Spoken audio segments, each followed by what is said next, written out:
Welcome to Samba Samba. Enjoy the video. In this video, I will show how to start a Toyota Corolla with a key. First, make sure your vehicle is in park or neutral for safety. Then, insert your key completely into the ignition cylinder. Turn the key clockwise to the start position and hold it there briefly. The engine should crank and start. Once it starts, release the key and it will spring back to the on position. This simple method ensures a smooth start every time.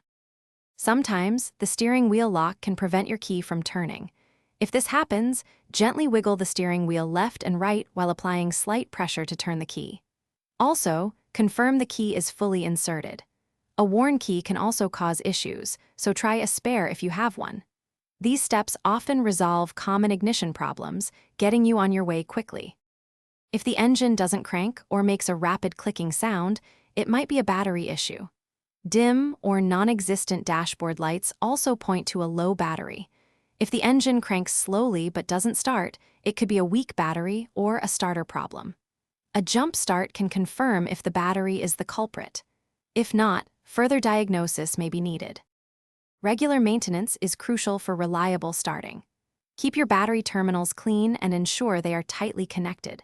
Periodically, have your ignition system and starter motor checked by a professional to prevent unexpected issues. A well-maintained vehicle is a reliable vehicle.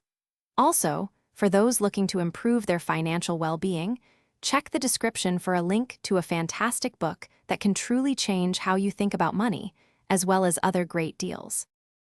Thanks for watching. Consider subscribing if we helped you.